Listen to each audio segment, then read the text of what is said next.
La question n'est pas est-ce qu'on peut changer ou est-ce qu'on peut réviser. Oui. Le problème, c'est est-ce que nous devons réviser la Constitution pour des problèmes de compétences? Non, la réponse est non. Est-ce qu'il faudrait que l'on révise la Constitution de manière intempestive? La réponse est aussi non. Très bien. Quels sont les articles qui bloquent? Quels sont les articles qui gênent? Nous allons en discuter. Dans une démocratie, vous ne pouvez jamais extraindre à des compatriotes la réflexion sur leur pays. La Constitution, nous à l'UDPS, depuis la note circulaire de notre secrétaire général, cette fameuse Constitution doit être chamboulée en fond à comble. Le fonctionnement harmonieux des institutions de la République pose problème. Donc vous pensez au changement et non à la révision? Changement, il n'y a pas de 118. L'article dit le président de la République peut convoquer le peuple à référendum. J'en reviens maintenant à l'article 5 de la Constitution.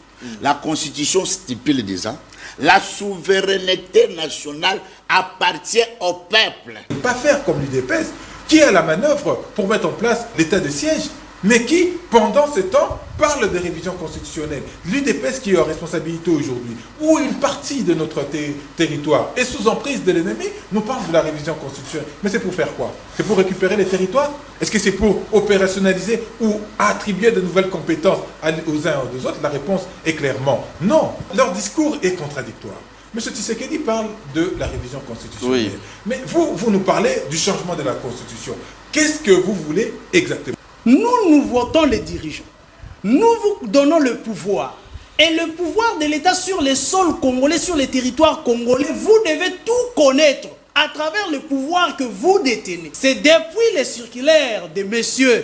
Augustin Kabouya, oui, qu'ils sont convaincus qu'il faut changer la Constitution. Justement. Ils ne vont pas puiser ça dans l'idéal, mais parce que le parti, à travers M. Kabouya, a décidé de leur écrire que voilà, nous devons changer ou modifier la Constitution. La Constitution actuelle ne dérange pas, mais les intentions qui sont derrière les politiques congolais... Vous pensez que cette Constitution ne dérange pas? Ça dérange à quel niveau? Si ça dérange, mais c'est la question que je vais leur poser là. Aujourd'hui, l'UDPS pense que ce n'est que eux qui sont le peuple. Le seul mérite que Tshisekedi tirera de Mme Souminois, c'est se dire que j'ai nommé un Premier ministre femme. Et ça s'arrête là. Vous pensez que c'est le seul mérite de Mme Souminois d'être femme? De M. Tshisekedi.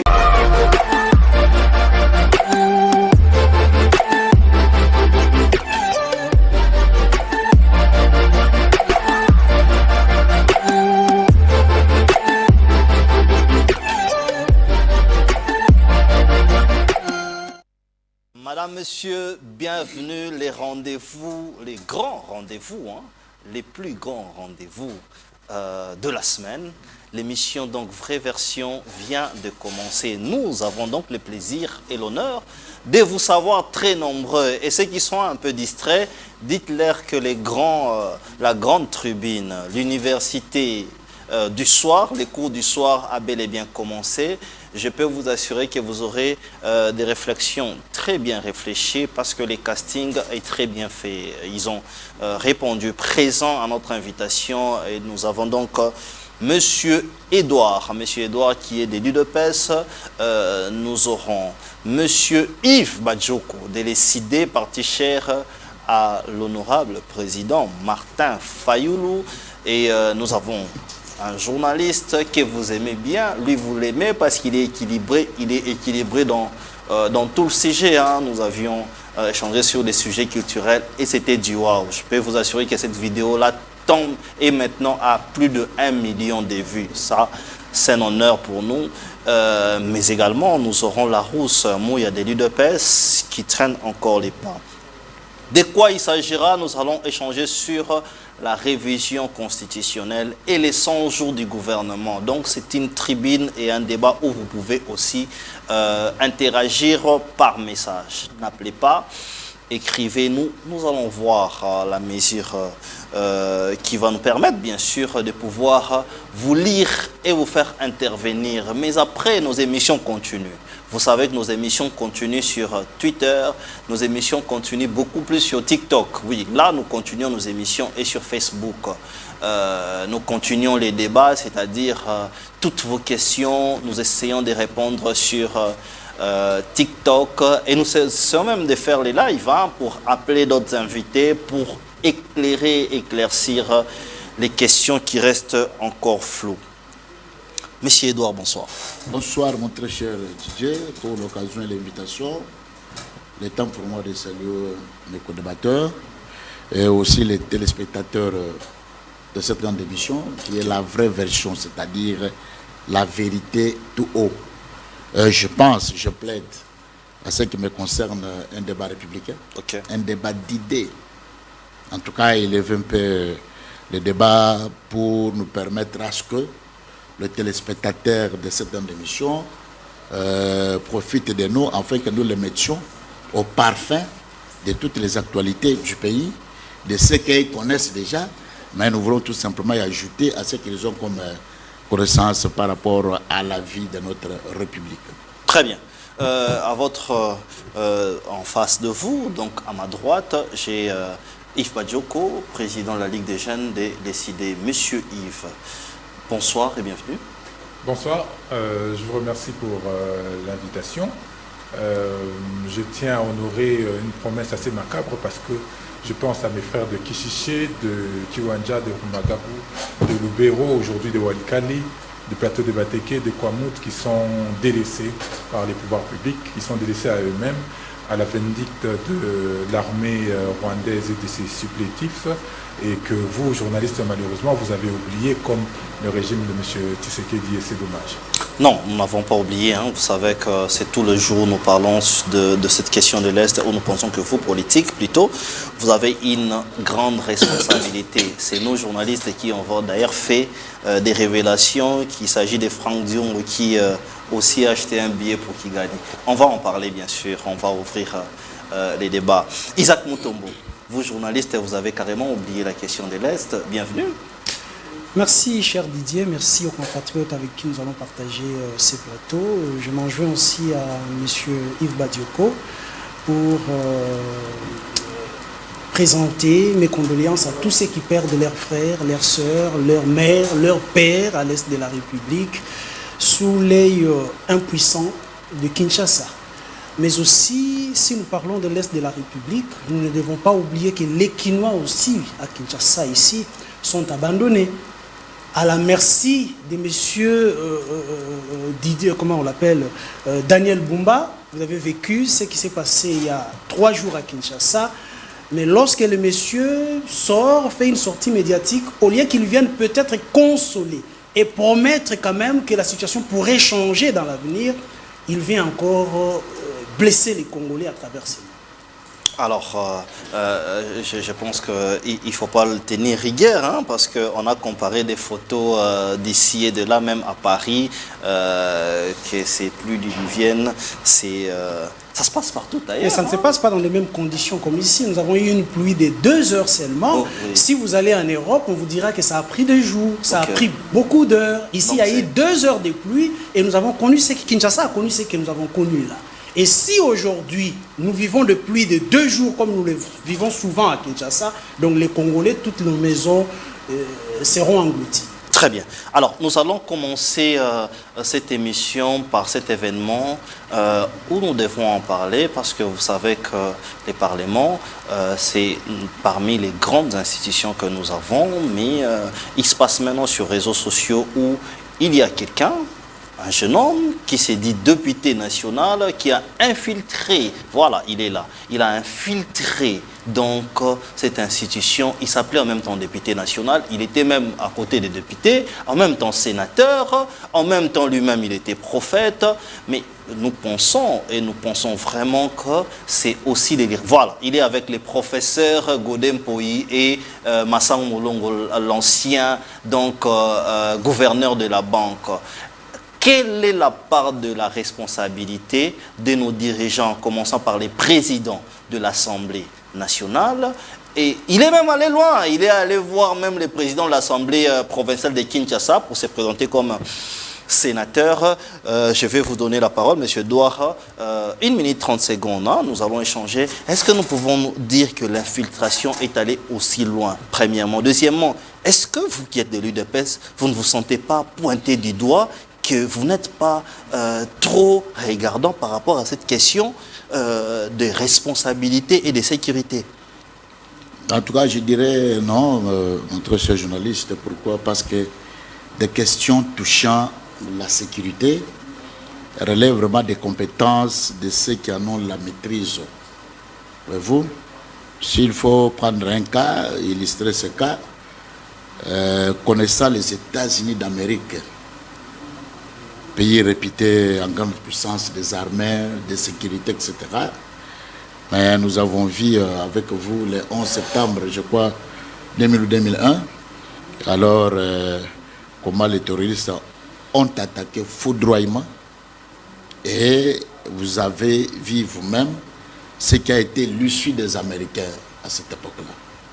C'est-à-dire que dans la vie des républiques, il y a toujours des dérapages, des fois qui surgissent comme ça là, mais cela ne dit pas qu'il faut rester en regardant sans agir. Il fallait tout simplement que le président du Parlement ait vraiment un œil regardant sur la sécurité des députés. Parce que ces gens-là sont les représentants du peuple. Si la vigilance n'est pas à la haut niveau, de comprendre que nous devons sécuriser d'abord l'institution Parlement, qui est d'ailleurs même inviolable par rapport à la loi. Justement. Ces lieux-là est inviolable. Et laisser la personne pénétrer jusqu'à ce niveau, je crois que, bon, on peut dire que, comme dans toute œuvre humaine, il peut y avoir quelques failles d'une manière ou d'une autre. Et je crois que ce qui s'est fait, ce qui s'est passé, ça va vraiment les demander de redoubler encore leur vigilance, la sécurité, afin que, en tout cas, de pareilles situations, que ça ne puisse pas encore être mis à la une, parce que d'abord, ça doit discréditer tout un Parlement. Okay. Voir quelqu'un qui vient comme ça, comme un cheveu qui est tombé dans la soupe, bon, il est député, il a pris même le siège, selon les images que nous constatons avec vous, en tout cas, où était passé, voilà. Jusqu'à arriver à ce niveau, où était passé le service sécuritaire au niveau du Parlement. Est-ce que ces services ont fait réellement leur travail, qu'ils les sont reconnus là, c'est par le les député lois de l'UDPS, votre collègue de l'UDPS, Bindoulé. Oui, mais il est calme, en train de parler calmement avec tout le monde. Hein? Moi, je pense que ce n'est pas Bindoulé qui pouvait faire sa sécurité. Il y a toute une... en tout cas, vraiment, il y a un service qui est... L'administration du Parlement a failli. Très bien. Effectivement. Et la sécurité aussi. Très bien. Parce que normalement, la sécurité doit faire son travail pour que de pareils cas ne puissent pas continuer, parce qu'ils vont se mettre dans l'insécurité totale. Très bien. Yves Badjoko, pour votre co-débatteur, il pense que c'est normal, ça se fait comme ça partout. Quelle analyse vous avez, hein? C'est vrai que c'est un biscuit où nous commençons comme ça. Est-ce qu'il faudrait tenir rigueur aux gens qui dirigent cette institution, ou c'est dire que ce sont des choses qui arrivent? Non, je pense qu'il ne faut pas tenir rigueur aux gens qui dirigent l'institution, parce que c'est normal, la République est dans la rue. Parce que la République est dans la rue, qu'est-ce que vous attendez? La République est dans la rue. Mais la République est dans la rue. On n'est pas un État responsable. Aujourd'hui, l'État n'est pas géré, n'est pas gouverné. Mais moi, ce qui m'étonne, c'est votre étonnement. Vous avez vu, lors des simulacres de coup d'État, Malanga arriver jusqu'au palais de la Nation. C'est pire que ce qui s'est fait aujourd'hui avec l'Assemblée nationale. On ne devrait pas donc s'étonner. Mais ne vous étonnez pas. Malanga a descendu les drapeaux de la RDC, hissé les drapeaux du Zaïre de l'époque, a eu le temps de faire des selfies, a eu le temps de faire des lives, et sans être inquiété pendant des heures et des heures. Comment est-ce qu'aujourd'hui, ce qui se passe à l'Assemblée nationale peut vous étonner? Ça ne devrait pas vous étonner. Nous sommes dans une république qui est... Lorsque nous disons qu'il y a des difficultés dans la gestion du pays, les gens s'étonnent. Mais voilà, nous le vivons jour après jour. Mais ça, ce n'est pas le plus grave. Je suis d'accord qu'il y a des incidents qui peuvent arriver dans une république. Mais comment est-ce qu'on gère ces incidents? Vous avez vu pour Malanga, aujourd'hui, quel est responsable public qui est en prison aujourd'hui? Personne. À part l'assistant, le conseiller spécial du responsable de l'ANER, parce qu'il avait des bisbilles avec ses autres copains, lui, il est en prison. Mais à part lui, il n'y a personne. Est-ce que vous avez vu un moine Amoura aujourd'hui déféré devant la justice parce qu'ils ont failli à leur tâche? Personne. Mais personne. Donc c'est ça, c'est de cette manière. Donc pour cet incident, on ne verra personne en prison, genre interpellé quand même, c'est lui qui fait la liste des présences pour ces 2 mois et 2 mois. Le ministre qui se promène avec les chiens, il a dit qu'il avait été empoisonné. Combien est-ce que vous avez vu qui sont allés en prison? Même les gardes qui ont fait la sécurité le jour même du ministère de la Justice. Il n'y a personne. Mais il continue à être avec lui. Il continue à garder voilà, les nous mêmes... gérons la République avec une légèreté déconcertante. Parce qu'une République, nos amis de l'Union sacrée, n'arrêtent pas de nous rappeler que le pays est infiltré. Un État qui se sait infiltrer devait prendre des précautions pour empêcher que cette infiltration ne puisse se propager. Aujourd'hui, l'infiltration se propage. Qu'est-ce que Monsieur Lord encore si c'est son nom, oui. Parce que là on dit qu'il s'appelle Lord quelque chose, mais on ne sait pas, est-ce qu'on a fait des enquêtes pour savoir que c'est vraiment son nom? Il travaillait pour qui? Est-ce qu'il travaillait pour lui seul? Est-ce qu'il travaillait pour quelqu'un d'autre? Est-ce qu'il travaillait pour un pays étranger? Qu'est-ce qu'il a pu recueillir comme information? Qu'en a-t-il fait? Parce qu'aujourd'hui on voit que... Donc il était là, même lorsque le Parlement pouvait se dire qu'on reste à huis clos. Lui, il reste là. Dernièrement, M. Tshisekedi est allé à l'Assemblée nationale. Donc je suppose que ce monsieur était là, qu'il aurait pu attenter à la vie des uns ou des autres sans que ceci ne trouble la quiétude des individus. C'est extrêmement grave. La République ne se gère pas de cette manière. Mais le problème, c'est que chaque jour qui passe, nous allons vivre des situations qui seront encore plus difficiles, les unes après les autres. Oui. Nous espérons que le pire n'arrivera pas pour ceux qui sont en responsabilité aujourd'hui et que demain, on va se rendre compte, on va se réveiller comme dans une torpeur pour dire « Ah, il y a un problème et il faut maintenant essayer de couper des têtes ». Non, la République, gérer, c'est prévoir, gérer, c'est anticiper. Un pays qui s'est dit infiltré ne devrait plus permettre à ce que des infiltrations s'effacent à ce niveau de responsabilité. Très bien. Vous avez dit, il a visité tout le monde. Oui. Le président de l'Assemblée provinciale. Le président de l'Assemblée provinciale, je suppose qu'il aurait pu voir M.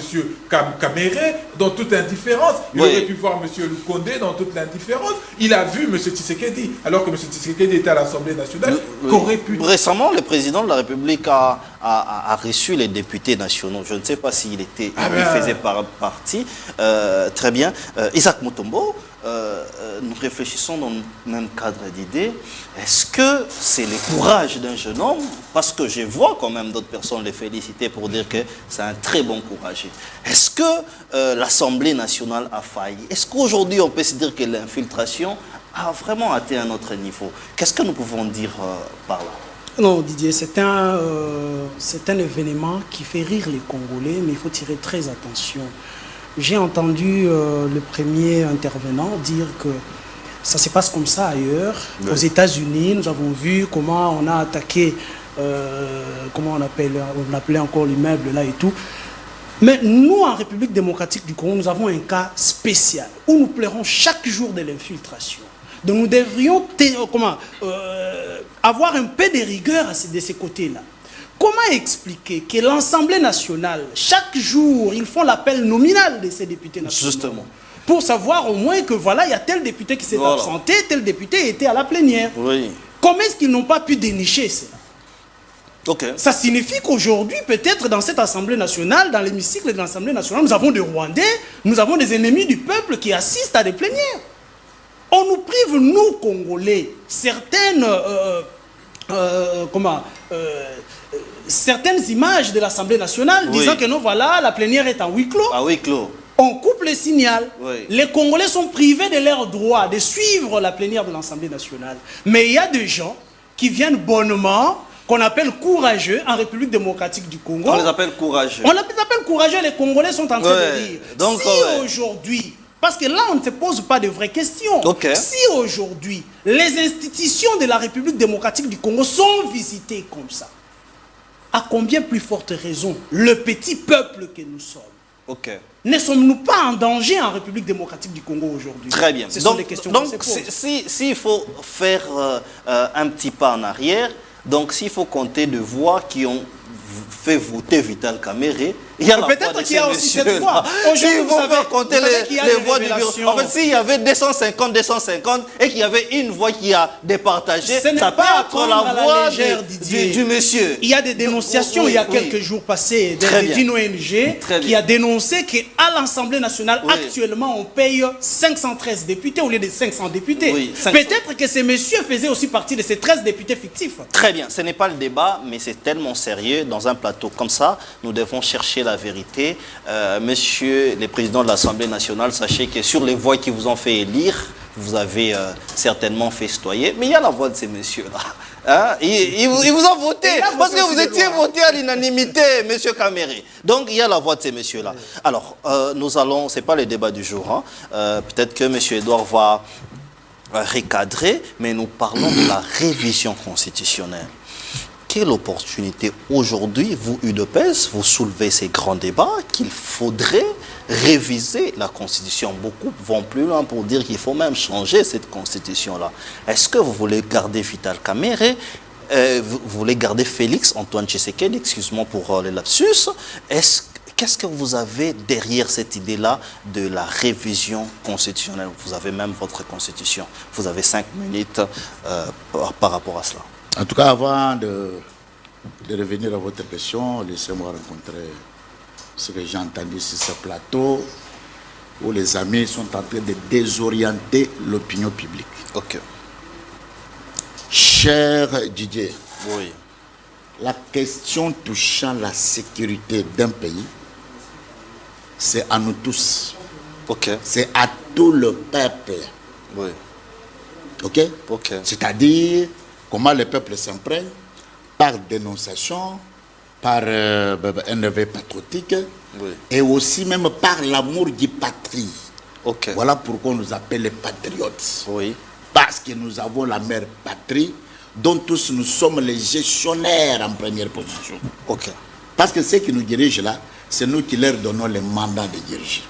Oui. C'est que nous-mêmes d'abord nous devons nous sécuriser nos milliers et dénoncer. Voilà pourquoi. Quand vous parlez de nous là, vous parlez aussi de nous qui sommes du peuple. Donc vous êtes aussi le peuple. C'est à nous de sécuriser à la place de Vital Kamerhe qui a un mandat ou à la place de ceux-là qui sont responsables. J'ai dit et je répète, j'ai dit que la première sécurité d'un pays, c'est son peuple. Ok. Le peuple dénonce quand il y a un mouvement suspect. Parce que moi, je suis estomaqué quand j'entends mes amis ici dire oh non, dans notre pays, etc. Mais ils oublient que les États-Unis d'Amérique, oui, réputé un pays fort en armement, en renseignement, en service sécuritaire. Tous les jours, nous assistons avec vous des crimes odieux. Des crimes odieux. Vous le savez très bien. Les policiers, ils ne peuvent pas battre comme il fait. Ils voient un noir, il peut faire comme il fait. Nous avons vu avec vous. ok, En France, oui, Charlie Hebdo a fait aussi sujet d'attaque, d'attentat. Pouvez-vous regarder les Français et les Américains, les dire qu'ils n'ont pas les services compétents capables de sécuriser le pays? mais lui, c'est de mois et de mois. Il ne faut pas désorienter l'opinion. Monsieur Edouard, c'est des mois et de mois que ce monsieur était là. Écoutez, et nous relevons même ici que toutes les lois aujourd'hui qui sont votées là-bas, il y a la voix de ces messieurs-là. Vous savez pourquoi même la police... Oui, les programmes du gouvernement, dans ce programme du gouvernement, il y a la voix de ces messieurs-là. Les dirigeants ne sont pas les magiciens. Ok. Les dirigeants ne sont pas les magiciens. Très bien, Ils allons-y. n'ont pas les bâtons magiques. Allons-y, il vous reste 2 minutes. C'est avec le soutien du peuple que les dirigeants arriveront à faire ce que nous, les UDPS, nous appelons le peuple d'abord. Très bien, allez-y. Il faut le pousser. Révision constitutionnelle, il vous reste 2 minutes. Non, pas 2 minutes. Bah oui, bien D'ailleurs, sûr, vous savez que moi, je commence à faire 2 minutes. Allez-y. Écoutez, mon frère, pour aborder bien ce débat, Oui. il faut d'abord que les gens quittent dans les sentiments des partis politiques, de leurs partis politiques, de C'est-à-dire leurs intérêts mesquins et égoïstes. C'est-à-dire Parce que dès que tu touches en disant, bon, il y a les problèmes de la révision constitutionnelle, les gens ont tendance directement de prêter déjà des intentions au président de la République actuelle en fonction. Comme si que la constitution du pays sera faite à sa mesure. Mais ce sont des lois qui nous régissent. Oui. La constitution, on appelle ça la loi mère. Oui. Donc d'abord, dès que vous quittez dans cette casquette-là, Oui. que bon, nous parlons la République. Nous regardons ce qui avance, ce qui n'avance pas. Est-ce que les scientifiques peuvent se retrouver autour d'une table et réfléchir? Dans une démocratie, vous ne pouvez jamais astreindre à des compatriotes la réflexion sur leur pays. Et la réflexion, c'est la révision constitutionnelle. La Constitution, moi je dirais, nous à l'UDPS, depuis la note circulaire de notre secrétaire général, cette fameuse Constitution doit être chamboulée en fond à comble. de Pourquoi? bout en bout. Pourquoi? Mais il faut constater que le fonctionnement harmonieux des institutions de la République pose problème. Ok. Pose problème. Donc vous pensez au changement et non à la révision. Changement, il n'y a pas question de... D'ailleurs, parce que toutes les dispositions qui étaient intangibles ont été déjà violées et violentées. Vous avez Alors, une qu'est-ce qui nous disposition là qui vous, Mais oui, qui vous l'article permet de 200. changer la Constitution? Non, mais je vous dis, et je vous donne l'article de la Constitution. Allez-y. 218. Oui. L'article dit: le président de la République peut convoquer le peuple à référendum. C'est une disposition constitutionnelle. Ok. J'en reviens maintenant à l'article 5 de la Constitution. La Constitution stipule déjà: la souveraineté nationale appartient au peuple. Oui. Tout pouvoir émane du peuple. Et le peuple qui est le détenteur peut exercer ce pouvoir par la voie de référendum, Ok. ou par élection, ou par ses représentants. Très bien. Monsieur Yves Badioko, vous avez la parole. Vous avez eu le temps d'écouter votre co-débatteur. Parlant même du changement, ils partent plus loin pour dire qu'ils peuvent même changer la Constitution. Le débat était la révision constitutionnelle. Qu'est-ce que vous pensez dans vos états-majors? La Constitution leur permet quand même de réviser cette Constitution-là. Pourquoi vous... qu'est-ce que vous pensez premièrement? Deuxièmement, ils vont plus loin pour dire qu'ils peuvent même changer cette Constitution-là et c'est constitutionnel. Vous avez 5 minutes aussi. Merci. Je veux juste dire à mon ami que nous sommes d'accord sur les questions sécuritaires. Vous avez failli, vous êtes incompétent dans ces domaines, il n'y a pas à remuer ciel et terre. Pour ça, je crois que nous sommes totalement d'accord. La preuve, M. Tshisekedi, nous avons vu dans sa suite sécuritaire des Roumains à l'époque. Vous avez dit qu'ils étaient là pour entraîner directement et puis après on apprendrait qu'ils seraient cette fois-ci entourés des services juifs, alors d'une entreprise juive. Donc même M. Tshisekedi n'a pas foi en nos services de sécurité que lui dirige. Donc si ça s'avérait vrai qu'il a autour de lui des étrangers pour les sécuriser, il ne faut pas pleurer pour lui. Pleurons pour nous, pour vous et moi, parce que nous sommes laissés à la merci du Rwanda, à la merci de la sécurité et à la merci à la sécurité qui viendrait de tout bord. C'est extrêmement grave ce qui se passe et il faudrait que nous soyons conscients. Ne cherchons pas de justificatifs ni d'excuses. Ce qui se passe, c'est grave. On n'a pas besoin de voir dans la case du voisin. Ce qui se passe chez nous est grave. Pour revenir à la question de la Constitution, vous savez que notre proposition elle est claire. Depuis juin de l'année dernière, nous avons dit, au cours de l'adresse à la nation de Martin Fayulu, nous l'avons dit à la sortie de notre Conseil national qu'il n'y aura ni révision ni changement de Constitution. Ça, c'est acté. Et je voudrais ici, par votre micro, interpeller le site Média Congo qui a diffusé une fausse information selon laquelle nous serions d'accord pour un changement de constitution, une révision de constitution, aller en contrepartie d'un supposé dialogue. C'est totalement faux. Nous disons et nous répétons qu'il n'y aura ni changement, ni révision de la constitution. Mais vous êtes quand même d'accord pour les dialogues? Nous sommes d'accord pour la cohésion nationale. La question du dialogue est un moyen qui va nous permettre de revenir à la cohésion nationale. Ça sera quoi les pourparlers de ces dialogues-là? Notamment l'article 63. Il faut revenir sur la question de l'intégrité de notre territoire. Aujourd'hui, il y a 116 territoires, localités de notre pays qui sont aujourd'hui entre les mains de Rwandais. Vous avez appris que le M23, notamment supplétif du Rwanda, qui a installé un chef coutumier, c'est extrêmement grave. La République est en déliquescence, la République est en danger. Est-ce qu'il faut qu'on continue de se battre pour des intérêts partisans en tant que parti politique? Eh bien, Martin Fayulu, en tant que leader politique, il dit non, le pays est plus important, il faut se consacrer sur le pays et non pas sur les intérêts. Nous allons nous battre plus tard. Notre case brûle, il faut que nous puissions y apporter des réponses adéquates, mais ne pas faire comme l'UDPS, qui est à la manœuvre pour mettre en place l'état de siège, mais qui, pendant ce temps, parle de révision constitutionnelle. L'UDPS qui est en responsabilité aujourd'hui, où une partie de notre territoire est sous emprise de l'ennemi, nous parle de la révision constitutionnelle. Mais c'est pour faire quoi? C'est pour récupérer les territoires? Est-ce que c'est pour opérationnaliser ou attribuer de nouvelles compétences aux uns et aux autres? La réponse est clairement non. Mais Augustin Kabouya qui dit clairement que le président de la République, vu les dispositions constitutionnelles, n'a que 3 ans pour gérer. Il faudrait réfléchir sur toutes ces choses. C'est ce que M. Edouard les dit, il faut réfléchir ensemble pour savoir qu'est-ce qu'il faut faire, qu'est-ce qu'il faut prendre pour disposition afin de permettre tout le monde de se retrouver et que le président puisse avoir ces 5 années. Vous savez, j'ai beaucoup de mal à discuter sur les propos et les allégations de Kabouya parce que j'estime que politiquement, il n'a jamais dit rien d'intelligible. Oh, c'est quand même fort, il nous emmène à Pétaouchnok. Faut pas taper sur les gens ici. Qu'il mette au moins les éléments probants sur lesquels on va discuter. J'ai entendu mon co-débatteur parler de l'article 5, mais ça ne veut rien dire de la question du débat sur la révision de la Constitution. Nous savons que la souveraineté est au peuple, mais n'oubliez pas que vous avez organisé un simulacre d'élection où cette Assemblée nationale truffée d'intrus, truffée des personnes qui n'ont pas qualité, qui sont là et qui ne sont pas reconnues. Il faut nous dire exactement. Et encore que d'abord, leur discours est contradictoire. M. Tshisekedi parle de la révision constitutionnelle. Oui. Mais vous nous parlez du changement de la Constitution.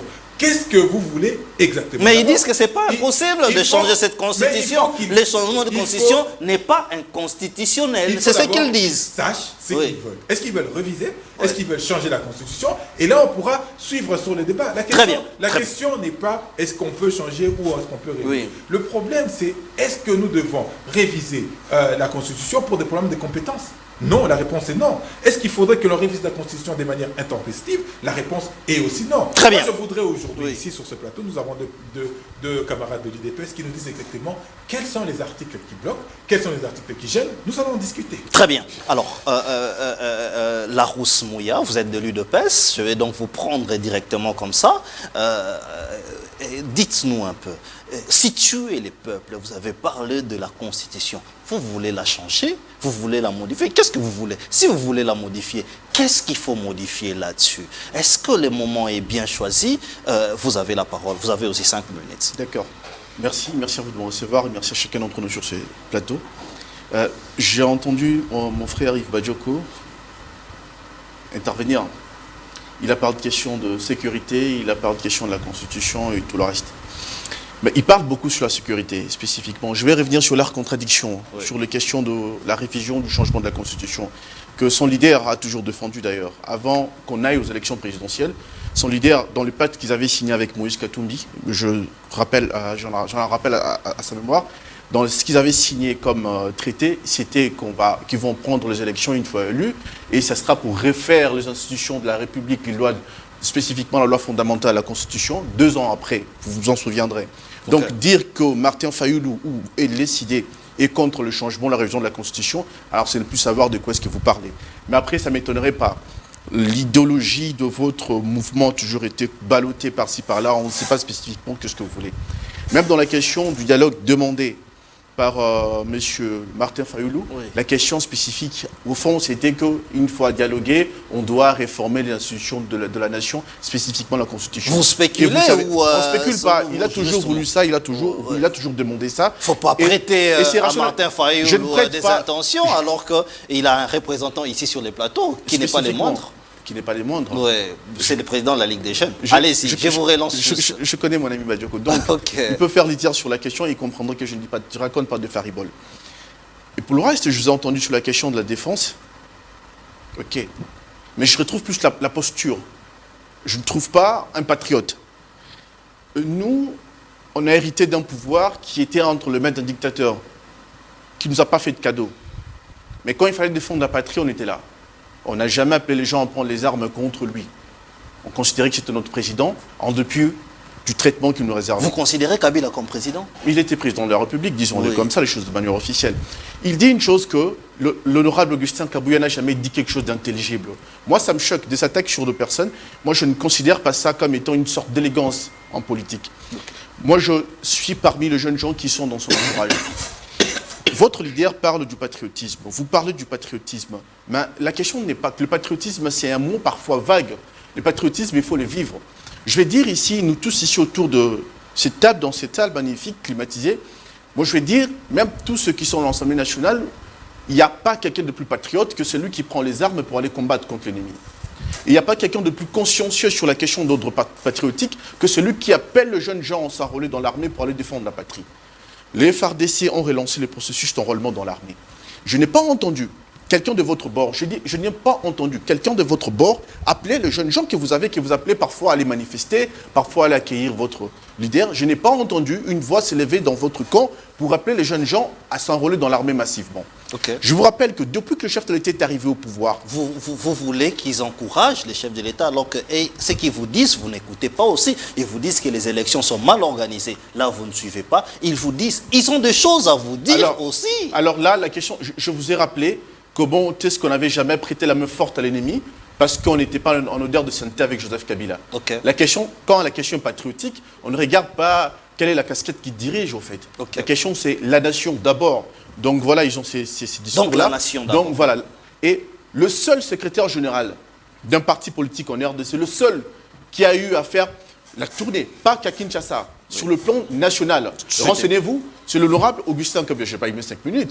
C'est l'honorable Augustin Kabouya. C'est l'honorable Augustin Kabouya qui a appelé, bien avant, pour le premier mandat du chef de l'État, qui a appelé les jeunes gens à s'enrôler dans l'armée. J'ai des camarades qui sont au front aujourd'hui, c'est des jeunes gens avec qui j'étais comme ça dans des matinées politiques. Oui. Vous suivez les adresses de notre secrétaire général Augustin Kabouya, qui aujourd'hui sont au front, qui combattent. Okay. Donc, sur la question du patriotisme, vous pouvez bien parler autant que vous voulez, mais il y a des gens qui font vivre cela, qui ont de jeunes gens qui ont répondu à l'appel du drapeau par rapport à ce qu'ils ont lancé comme appel. Donc, sur ces questions-là, je ne veux même pas vous demander de retirer ce que vous avez dit, parce que lui-même, ça ne le touche pas. Moi, ça ne me touche pas non plus, mais je voulais tout simplement recadrer. Très bien. Que l'honorable Augustin Kabouya, c'est un homme d'État, c'est un homme qui prend en cœur des questions d'ordre patriotique. Augustin Kabouya, très bien. La parole doit tourner. Isaac Mutombo, vous avez la parole. Vous avez écouté vos co-débatteurs. Qu'est-ce que vous pensez, vous? Je rappelle que vous êtes journaliste et naître, ça me met d'ailleurs à l'aise. Qu'est-ce que vous pensez par rapport à la révision constitutionnelle, un plan qui n'est plus à cacher par l'UDPS? Voilà, je vais parler de la révision au changement de la Constitution, mais laissez-moi prendre quelque chose que le premier intervenant avait dit ici. Monsieur Edouard. Monsieur Edouard. De l'UDPS. Il dit, les dirigeants ne sont pas des magiciens.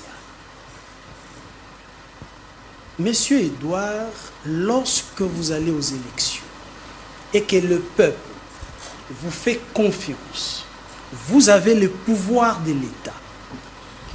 Vous devez incarner ces pouvoirs. Et lorsqu'on définit le pouvoir de l'État, les attributs du pouvoir de l'État, en sciences politiques, on dit c'est un pouvoir. Le pouvoir de l'État sur les territoires doit être omniscient, omnipotent et omniprésent. Vous ne pouvez pas venir sur un plateau sérieux comme celui-ci et nous dire que les dirigeants ne sont pas des magiciens. Non. Nous votons les dirigeants. Nous vous donnons le pouvoir. Et le pouvoir de l'État sur les sols congolais, sur les territoires congolais, vous devez tout connaître à travers le pouvoir que vous détenez. Mais lorsqu'il donne des exemples de Charlie Hebdo, il donne les exemples des États-Unis d'Amérique, mais ça se passe partout. On ne dit pas que ça n'arrive pas partout dans le monde. Oui. Mais ce que nous déplorons ici est que l'on puisse se féliciter, que l'on puisse se dire non voilà, c'est normal, ce qui s'est passé, ça se passe aussi ailleurs. Non, le pouvoir de l'État, c'est prévoir. Le pouvoir de l'État, c'est l'omniscience, c'est l'omniprésence. C'est l'omniscience, l'omniprésence, c'est l'autre, je viens de m'échapper là. Alors, je parlais de l'omniscience, l'omniprésence, ainsi que l'omnipotence. Oui. Parlons de la Constitution. Allez-y. Monsieur Edouard a présenté pourquoi est-ce qu'ils sont d'accord ou encore ils soutiennent la révision ou le changement de la Constitution. Oui. Le premier mot de Monsieur Edouard, il vous dit, c'est depuis les circulaires de Monsieur Augustin Kabouya, oui, qu'ils sont convaincus qu'il faut changer la Constitution. Justement. Vous comprenez qu'il ne s'agit... Ce n'est pas... ils ne vont pas puiser ça dans l'idéal, ils ne vont pas puiser cette matière dans ce qui est normal, mais parce que le parti, à travers M. Kabouya, a décidé de leur écrire que voilà, nous devons changer ou modifier la Constitution. Et être un bon partisan. Lorsqu'il a pris la parole, oui, l'opposant qui est à côté, M. Badjoko, a posé la question de savoir quels sont les articles qui dérangent, oui, quels sont les articles qui bloquent. Mais le troisième intervenant qui arrive, qui est aussi de la même obédience que M. Edouard, oui, n'a même pas touché à ça. Okay. Il ne vous dit rien sur ça, il ne pipe mot. Ça signifie quoi? Le problème, c'est que la constitution actuelle ne dérange pas, mais les intentions qui sont derrière les politiques congolais Vous pensez que cette constitution ne dérange pas? Ça dérange à quel niveau? Si ça dérange, mais c'est la question que je vais leur poser là. Monsieur Edouard, vous avez lu un article ici, l'article 2 de la constitution qui dit ceci, qui stipule ceci, juste au niveau. Il a parlé de l'article 5, l'article 218. Qui dit ceci, la souveraineté nationale appartient au peuple. Oui. On s'arrête là. Mais si vous allez au niveau de la linéa 2, on vous dit aucune fraction du peuple ni aucun individu ne peut s'attribuer, ne peut s'en attribuer l'exercice. Okay. Ça signifie quoi? Le peuple congolais doit décider. On vous dit qu'il faut réunir 100 signatures si ça vient du peuple. Oui. Si ça vient des autorités, il faut une proposition du chef de l'État ou de la moitié de l'Assemblée nationale ou du Sénat. Il dit que ce n'est pas inconstitutionnel. Voilà. Mais lorsqu'on vous dit qu'on ne peut pas s'en attribuer l'exercice, quoi? Cette souveraineté. Aujourd'hui, l'UDPS pense que ce n'est que eux qui sont le peuple. Très bien. Monsieur Edouard, je vous donne la parole. Vous allez certainement les rencontrer dans tout ce qu'ils disent. Mais dites-nous aussi, dites à la population, qu'est-ce qui dérange aujourd'hui pour finalement vous réveiller un matin et imposer à cette population qu'il faut réviser, ou même s'il faut changer? Qu'est-ce qui dérange? Vous avez même la Constitution là. Bon, d'ailleurs, laissez-moi rencontrer ce qu'a dit mon co-débatteur de l'ECD. L'ECD dans ce pays nous a déjà fait accoutumer d'une politique spectaculaire. Comment ils ça? sont toujours dans des bourdes de neige. Les idées de Martin Fayulu. Effectivement. Donc, il est vraiment réputé un leader qui va de tergiversation en tergiversation. Martin Fayulu. Il n'a une position fixe. Ça, c'est connu. Mais on dit de lui que c'est le présent Tshisekedi qui reste constant. Écoutez. Oui. Quand mon ami soulève ce qu'ils ont chanté, soi-disant simulacre des élections, mais de quelle élection que lui parle-t-il? Parce que les leaders les avaient interdits formellement de ne pas y prendre part et déposer leur candidature au niveau des élections législatives. Je sais qu'il est là, il ne peut pas me contredire. Ok. Alors, dites-moi, si par un miracle opéré par Dieu et que Fayulu devenait président de la République, il pouvait diriger avec quoi, avec qui? Vous voyez que les gens qui ne sont pas préparés pour la chose où nous appelons la Respublica. Vous pensez qu'ils ne sont pas préparés? Non, mais ça c'est congénital. Alors, allez-y, qu'est-ce qui dérange dans cette Attendez, j'en arrive, oui, mon frère. voilà. Nous venons sur le plateau pour informer la population. On ne vient pas ici pour badiner. Moi, je ne laisse pas mon travail, je viens ici pour badiner. Non. Ok. Écoutez, j'aime même mon co-débatteur au défi. Oui. Qu'il puisse me circonscrire ici, Nord Kivu, à combien de territoires? Qu'il me cite un seul territoire qui est sous l'emprise d'un 23. Au Nord Kivu. Au Nord Kivu, un seul territoire qui est sous l'emprise d'un 23. Je le mets au défi. Avant même, parce que vous êtes un journaliste. Hein? Oui, mais c'est moi qui pose des questions. Cherchez tes confrères qui est là-bas. Alors j'y vais très souvent. Attendez, j'en arrive parce que, en tout cas, il faut balayer des bourbiers afin de donner la vraie information à notre peuple. Ok. Aujourd'hui, si mon frère, tel que nous sommes quittés là, nous sommes venus, c'est parce que nous avons une armée qui nous sécurise. Et cette armée qui monte en puissance terriblement, qui défait les envahisseurs. Mais pas plus tard qu'hier, n'avez-vous pas entendu que le village de Kalembade a été récupéré par l'armée? On parle de la récupération. Et pourquoi jusqu'au jour d'aujourd'hui, de 1997, AFDEL quittant dans des brousses au bord là où ils étaient, mais de là où ils étaient jusqu'à arriver à Kinshasa, c'était comme une marche de santé. Dans des jours, ils étaient déjà là. 2023, l'RCD, tout ce que nous connaissons. Mais pourquoi jusqu'au jour d'aujourd'hui, 200 jours pour jour, et d'ailleurs, ce qu'il faut dire à notre peuple, ce n'est pas les Rwandais qui nous fait la guerre. C'est la communauté internationale sous-traitée par les Rwandais. Très bien. Mais c'est clair et net parce que ceux qui sont là au front, à côté de soi-disant rebelles là, les supplétifs du Rwanda, il y a des Français. Il y a des sujets. Mais rentrez au sujet, monsieur Edouard, parce que vous risquez d'épuiser vos minutes. Justement, vous risquez d'épuiser vos minutes. Qu'est-ce qui dérange? Écoutez, mon frère, Oui. en démocratie, que nous, l'UDPS, nous sommes bâtis pour ces rendez-vous démocratiques. Ok. Et que nous avons payé le prix par nos saints, nos sacrifices. Mais aucun de nos compatriotes peut nous interdire à réfléchir. De quel droit vous pouvez se réveiller tôt matin? Bon, en tout cas, Augustin Kabou, secrétaire général, ne peut pas signer un circulaire. Mais de quel droit?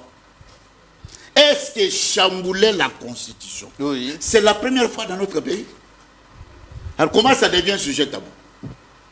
Donc ce n'est pas la première fois. Mais mon frère, Oui.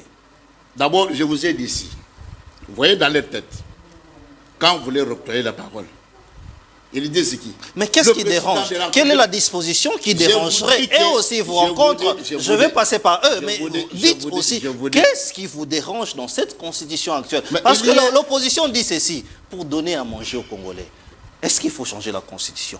Est-ce que pour donner la sécurité qu'il faut aux Congolais, est-ce qu'il faut changer la constitution? Vous, qu'est-ce qui vous dérange là? Mais si nous n'avons pas de loi qui encadre, qui nous recadre, comment on peut se développer?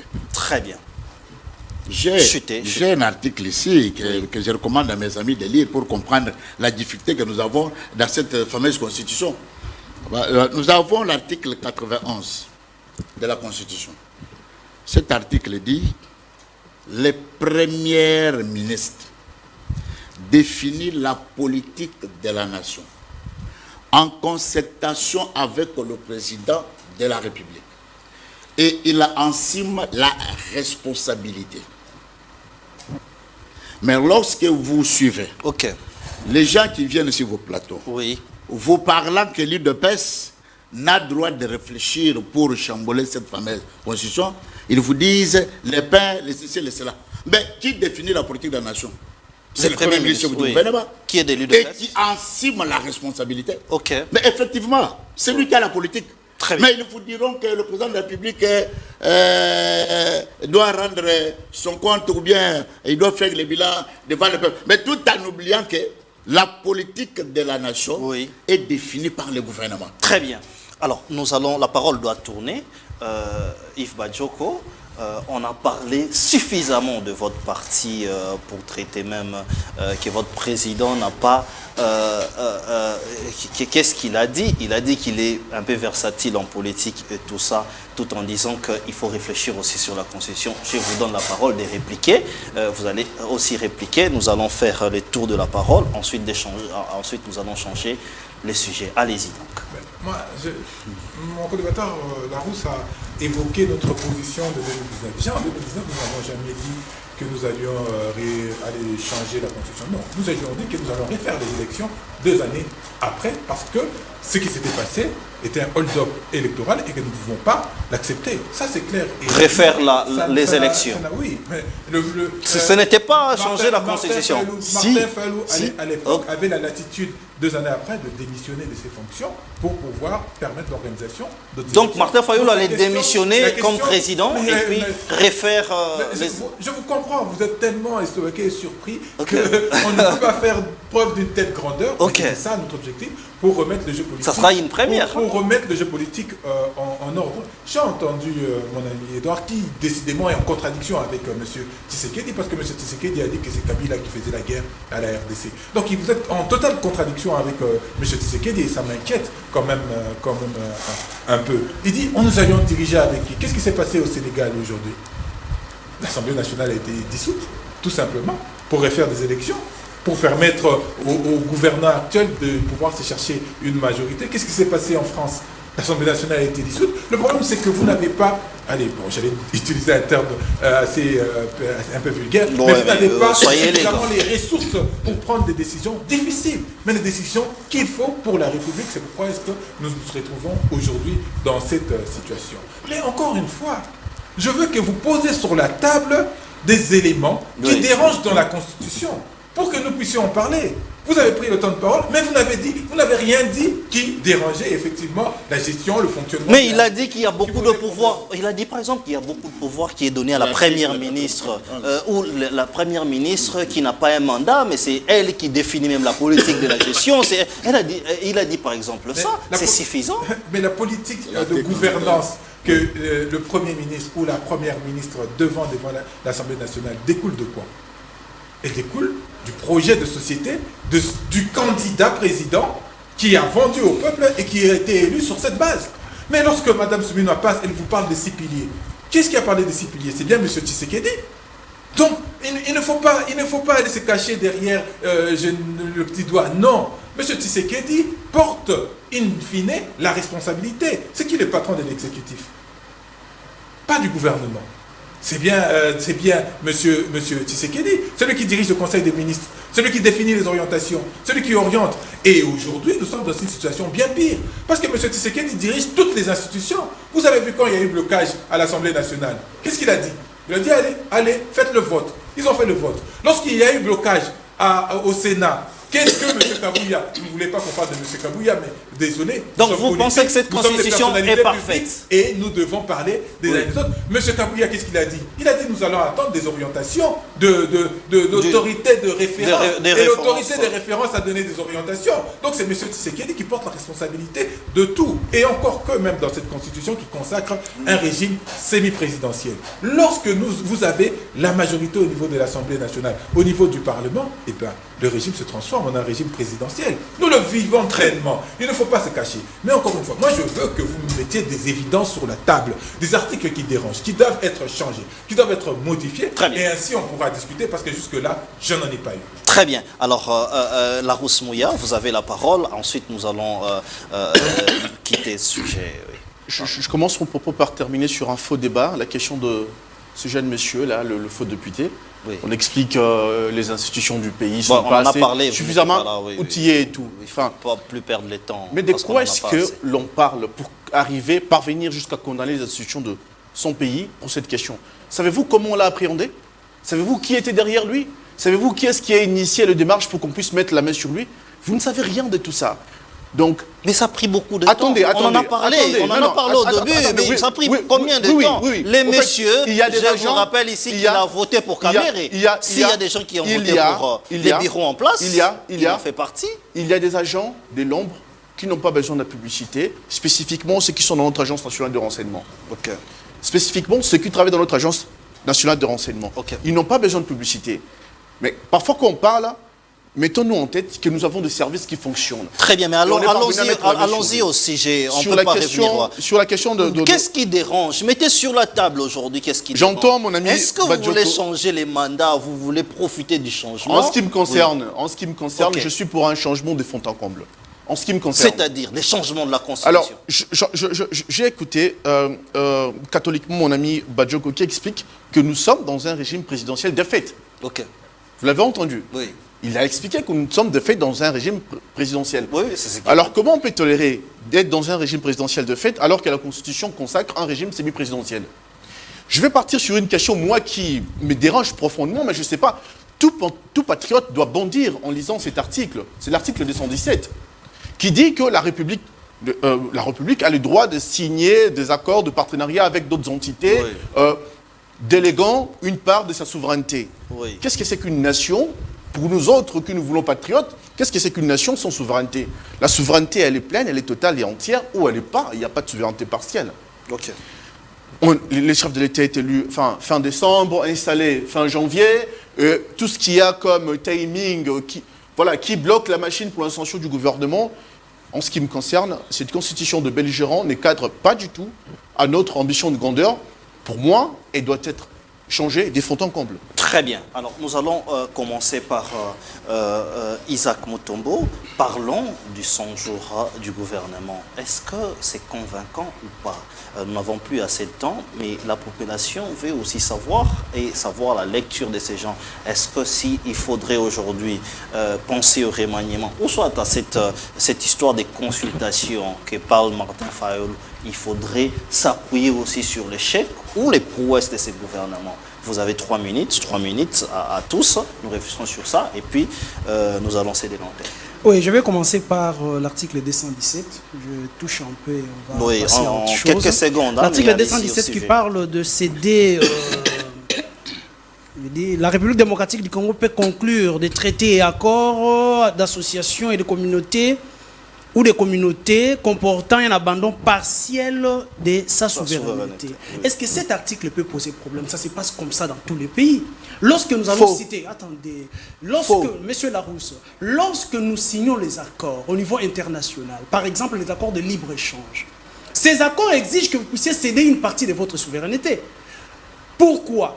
Parce que les taxes que vous imposiez pour le mouvement de marchandises, vous ne ferez pas la même chose. Vous n'allez pas tenir le même contrôle comme vous le faisiez avant. Parce que vous êtes soumis aux accords que vous avez signés au niveau international. C'est de la coopération. Au niveau international, pas de la cession de souveraineté. Nous sommes allés signer ici l'entrée des militaires de l'EAC. Mais lorsque ces militaires entrent chez nous et que nous les laissons œuvrer sur notre sol, c'est une manière de céder une souveraineté. Absolument pas. Qu'est-ce que vous appelez souveraineté? Absolument Avant pas. l'UDPS, nous avions amené cet article pour, dans cette confusion de nous dire que voilà, c'était un article qui disait que la RDC pouvait céder La une partie République de sa démocratique terre. du Congo, c'est l'article 217. Voyez, La donc ça n'a République rien à démocratique voir. du Congo peut conclure des traités ou des accords d'association ou des communautés comportant un abandon partiel de sa souveraineté en vue de promouvoir l'unité africaine. Il s'agit de quelle souveraineté? Lorsque nous cédons pour les échanges de libre, la coopération de libre-échange, c'est céder une partie de sa C'est la coopération, pas la cession de souveraineté. Absolument pas. C'est pas la même chose. Très bien. Alors, parlons du deuxième sujet où vous parlez du gouvernement souminois. Oui. Vous savez, moi j'attendais Madame Souminois lorsqu'il a fait une sortie médiatique il y a 2-3 jours ici. J'attendais vraiment qu'est-ce qu'elle va dire. Qu'est-ce qu'elle va présenter comme bilan.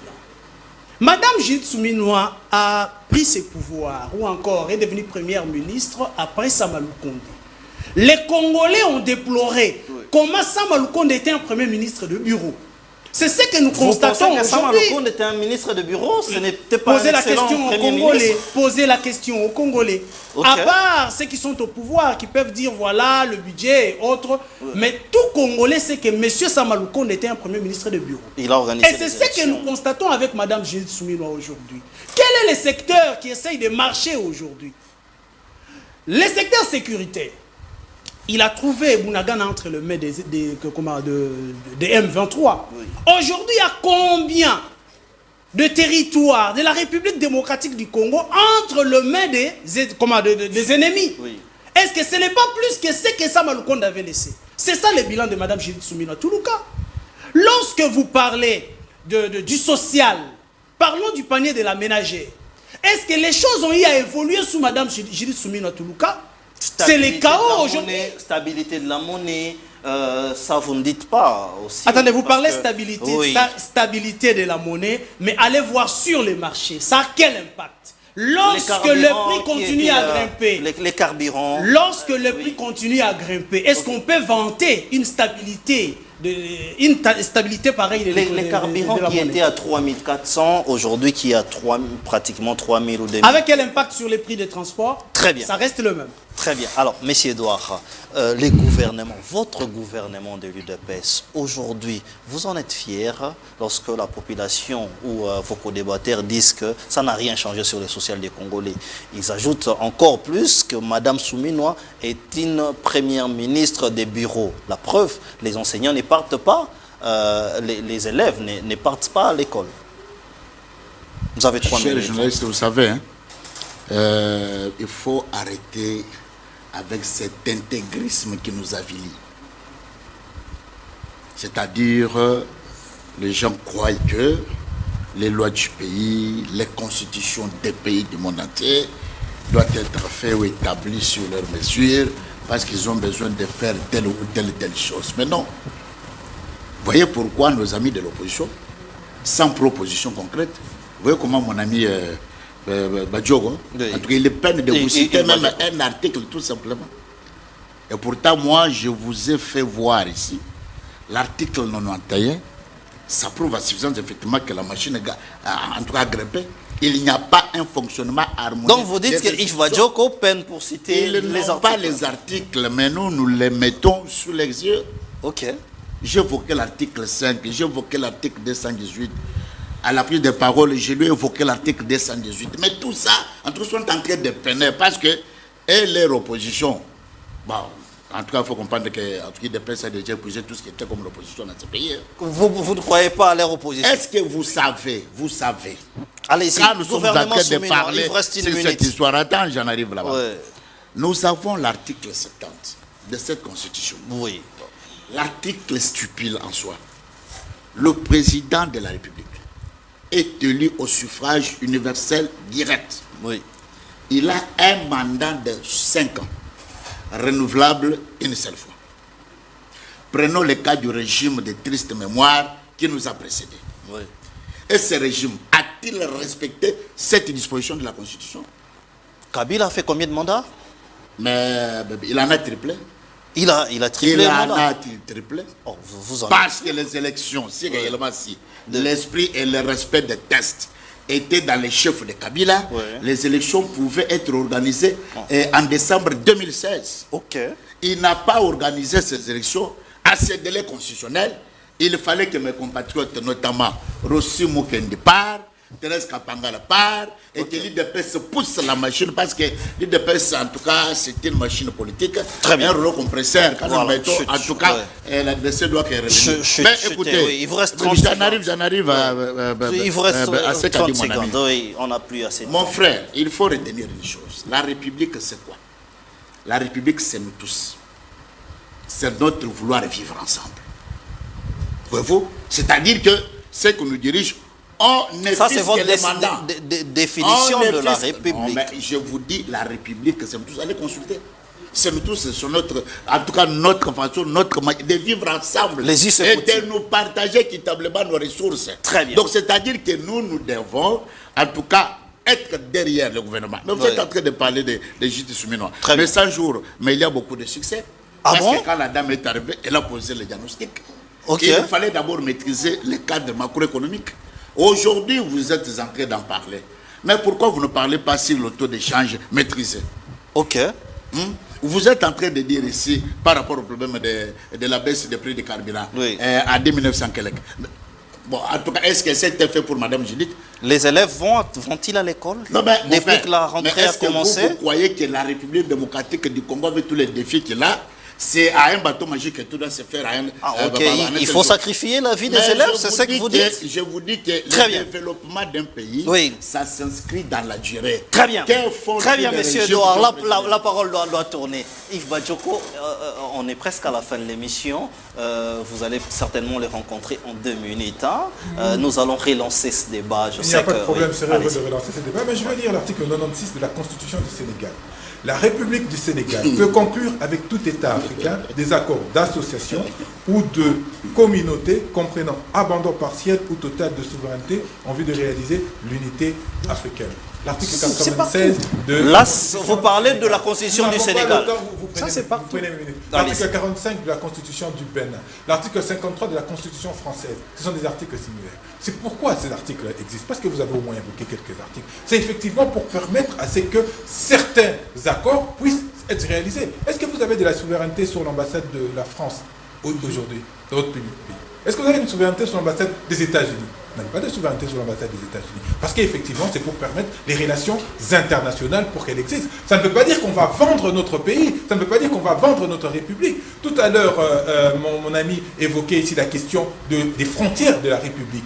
Lorsque nous cédons la gestion des frontières de la République, c'est un abandon de souveraineté, parce que cette souveraineté, cette responsabilité nous revient à nous. Très bien. Rappelez-vous, M. Tshisekedi a Oui. dit, pourquoi est-ce que vous vous battez pour des terres? Parce que prochainement, c'est l'EAC qui sera notre terre. Dans l'intention qu'effectivement, nous allons abandonner la question des contrôles aux frontières pour que les allers et retours puissent se faire. Très C'est bien. ça l'esprit et la lettre de l'article 217. Très bien. Vous avez évoqué subitement l'article 58 de la Constitution, en Oui. disant que les institutions ont du mal à se mettre en place. Je vous rappelle que rien ne bloque à celui qui est président de la République de nommer un Premier ministre et un gouvernement, quitte à prendre le vote de confiance au Parlement plus tard. Ça, ce n'est pas un problème. Ok. Donc, M. Tshisekedi, une fois, il a fait un simulacre. supposant dans les meilleurs de monde, qu'il aurait été élu, il aurait pu le jour suivant nommer son Premier ministre, nommer un gouvernement, quitte à nommer le Premier ministre sur base de quoi? Vous voulez qu'il nomme le Premier ministre sans identifier la majorité parlementaire? Oui. À la veille des élections, ils ont organisé ce qu'on appelle l'Union sacrée. Ils sont partis en coalition majoritaire. Oui. Et la majorité était déjà... Mais il fallait identifier cette majorité. Je rappelle que Jean-Marc Kaboun et le patron de l'UFCC avaient signé une déclaration en disant qu'il n'avait plus besoin de nommer un informateur. La majorité était connue. Très bien. Tout cela, très bien. Très bien. Subterfuge. Mais je vais finir juste en amont on a avec Madame 10 secondes. Oui. Le seul mérite que Tshisekedi tirera de Madame Souminois, c'est se dire que j'ai nommé un Premier ministre femme. Et ça s'arrête là. Vous pensez que c'est les seuls mérites de Madame Souminois d'être femme? De M. Tshisekedi, parce que le reste, ils sont... Les carburants, vous en achetez à combien lorsque vous êtes à la station? Le carburant, c'est une baisse mondiale de 14%. Très bien. Ils n'ont pas besoin de ça. Très bien. Mais le pire, c'est que Madame Souminois a dit, au cours de sa dernière intervention, qu'il fallait que les enseignants fassent appel à du patriotisme. Ils vont nourrir leurs enfants avec du patriotisme, ils vont envoyer leurs femmes à l'hôpital avec du patriotisme. Cela prouve à suffisance son échec total et patent. Très bien. Vous avez 30 secondes, hein. Vous allez chuter par là. C'est profondément décevant d'entendre oui. des propos aussi sexistes, et je suis encore beaucoup plus dessus d'entendre ça de la part de mon ami Badioko. Enfin, que le chef de l'État trouverait c'est le mérite pour le fait d'avoir nommé un Premier ministre femme. Oui. En tout cas, il ne fait pas la politique pour flatter la clientèle féminine. Et ça, c'est décevant de votre part. Et cette femme a beaucoup plus de mérite. Madame Judith Suminho est arrivée, on parlait tout à l'heure de la maîtrise de taux de dollar. L'accord a été trouvé entre le gouvernement et les syndicats d'enseignants. Est-ce que vous avez oublié ça? Vous n'avez pas oublié. Et vous me parlez de la question, je vais sauter, la question sur l'abandon partiel de la souveraineté. Cette question est fausse. On ne peut pas. Oui. Ceux qui avaient hypothéqué ou balkanisé notre pays la fois passée, on ne peut plus aujourd'hui les condamner, puisque la Constitution l'assumait. Ils avaient fait de la partie Est de la République une partie qui devait avoir une autonomie de gestion. Très bien. Signée avec le FDLR, vous le savez très bien. Donc, qui est la Constitution consacrée. Très bien. Aujourd'hui, tout ça doit être changé. La Rosemouilla, très bien. Nous sommes malheureusement arrivés à la fin de l'émission. Nous devons conclure cette émission. Mais j'ai promis aux téléspectateurs de pouvoir relancer cette émission sur des thématiques. Gouvernement souminois et aussi la révision constitutionnelle article par article. C'est donc par cette note que nous vous prenons congé, mais je vous promets de reprendre les mêmes invités. Si pas après-demain, ça sera peut-être vendredi pour clore la semaine. Dans notre temps, restez branchés sur nos antennes. Bonsoir chez vous.